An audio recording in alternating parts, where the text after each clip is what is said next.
Hey guys, Old Guy Gaming here, back again with another retro gaming video, and today we're going to be discussing the new NES that I just picked up at my local retro gaming store. So let's kind of go into this one first and foremost. Obviously, up until this point, I've been doing Atari 2600 videos, but the channel name is Retro, so my intention is to go into several retro gaming systems, the NES being the next one on the list. I'm going to try to collect for two consoles at a time before I start moving on to another one. So the SNES and the Sega Genesis are in my sights. For other game systems I'd like to collect for. I'm also thinking about the Sega Master Systems because I've never owned one before. But I wanted to give you an idea of what I'm looking for whenever I'm going and looking for retro games and taking off and showing off this brand new NES to the household. So here it is. This is the console that I picked up at my local game store. Now, you can take a look. This is not the cleanest. It is not the best. And it is not in pristine condition. But what it does do is it works. And that is very important to me because my whole purpose for collecting retro games isn't to just have them sit on a shelf and collect dust and look really pretty in a corner in the back like here. I want to be able to play these games. So my local game store, which is the Warp Zone, had several of these on hand and sold this one to me for $50. And it included just one NES controller, but it is a genuine NES controller. Now, for an additional $5, he went ahead and sold me a second one because, darn it, you can't have just one controller. You've got to have two. And as an added bonus, and this is kind of moving into a bit of the discussion I want to have, is how you can tell the difference between a really good retro game store and a not so good retro game store.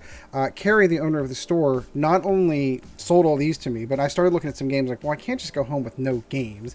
I need to pick up a game. So the first one that I picked up off the shelf, of course, is the, of course, iconic and classic Super Mario Brothers and Duck Hunt. Now, that game, of course, as I had said in my Atari unboxing with Combat, if you throw a rock in your neighborhood, you're going to find a copy of Combat fall out of a tree somewhere. Very similar with Super Mario Brothers and Duck Hunt. It was the packing game for every console sold, and Nintendo sold millions of those copies. To the point, like, Carrie, the owner of the store, had even said, like, he was literally debating making an entire floor in his store simply of those cartridges because he had so many of them. So since I had bought the console and I bought the controller, he just tossed the game in for free. And the cool part about that is he's sitting there cleaning the game as I'm sitting there flipping through. He's like, oh yeah, no, I'm just going to give this one to you, which is fantastic. It's awesome. What he also said is, like, he has a tub of them somewhere in storage are the light guns for the NES. He's like, yeah, the next time you come in, let me know. I'll dig one out for you and I'll just hand that to you as well. So for $50, this one came functioning with a brand new 72-pin connector. He'd already gone ahead and switched that out. Gave me two controllers, the Zap Gun and Super Mario Brothers and Duck Hunt for $50. Now that's really awesome. The other thing, of course, I had to pick up another game. So, I mean, that one get kind of dry really, really quickly. I also picked up a copy of of the three that came out for the system, Simon's Quest Castlevania 2. I happen to love that game, and I'm really looking forward to getting some time in with it. But that's how I intend to spend my Thanksgiving. If I time this correctly and I get all my editing done correctly, this video should drop on Thanksgiving. So, while we're spending good times with family and friends and maybe a little bit of football while we're at it, this is probably going to happen shortly after football gets boring for the rest of the kids. My intention for today's video was to do a video on Super Challenge Football for the Atari 2600, and I got down, I had this whole bit planned out that I was going to do, and it turns out Super Challenge Football is a two-player game, and a two-player game only, very similar to Combat.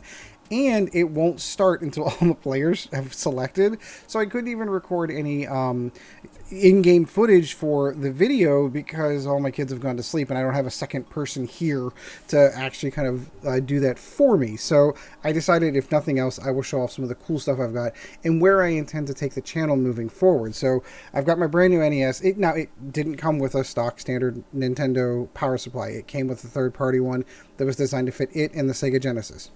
No big deal.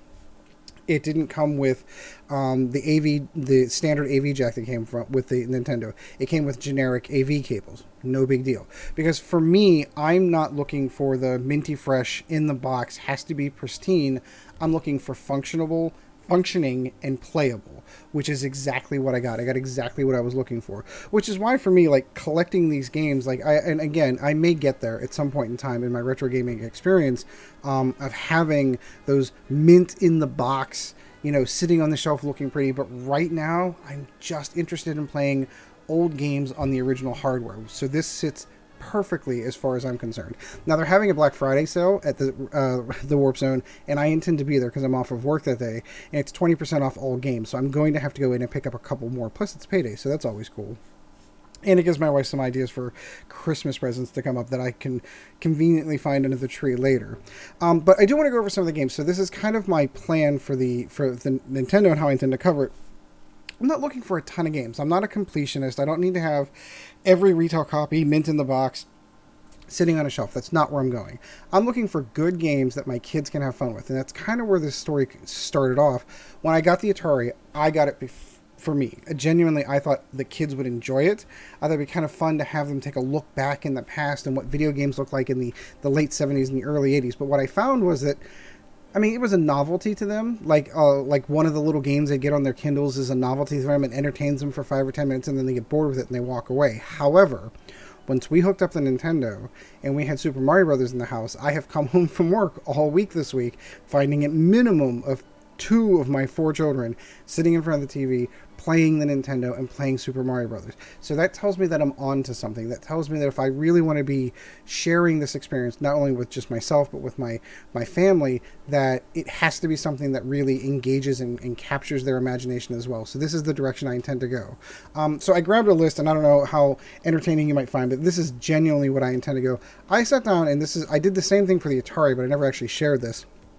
I completed a list.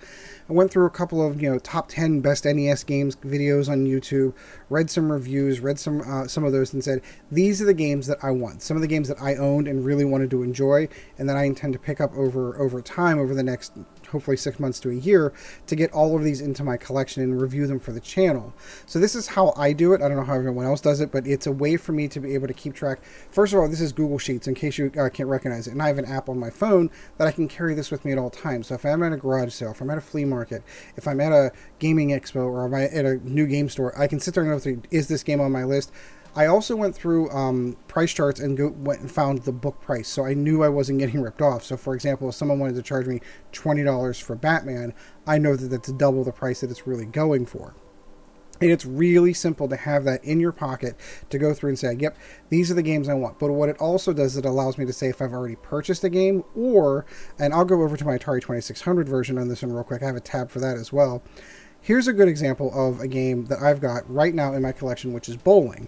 And I left a note on it stating, hey, first of all, this is how much the book price is, this is how rare the game is, how much I paid for it, so I can kind of keep track of what I've kind of my investment into this one. But I also kept track of notes on this particular game, and I happen to know that that game is missing a label. And if I can find a better label, better looking label, and I find one out in the wild, I will pick that up, and then I will replace that with another game. So this is kind of my strategy going in to my retro gaming experience, is to not only have a plan. So I went down, I think I picked out like 38 games overall on what I intend to pick up. Some of the classics, some of the ones that you kind of have to have. You've got to have your Castlevanias, you've got to have your Super Mario Brothers, you've got to have your Legend of Zeldas, and you've got to have your Teenage Mutant Ninja Turtles, Tetris, the Ninja Gaidens, Mike Tyson's Punch-Out. Like, all of these games are classics that are required. And I will have to admit, when I sat down and saw the price for Dragon Warrior 4 at $73, I was like, ooh, I almost pulled it off the list because that is a little bit more than I was hoping to spend for a game.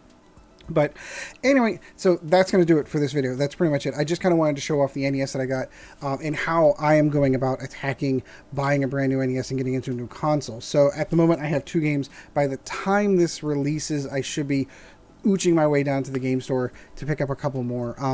If these are any of these games or games that you're interested in, want to see reviewed on the channel, like and subscribe. Drop a comment down below. Let me know. I'll be the first ones to grab in, because it's a little weird to me to kind of like do an interview. I'm going to do a review of Super Mario Brothers. What am I going to say about that game that hasn't already been said? Of course, it's a classic. It's one of the greats on the console.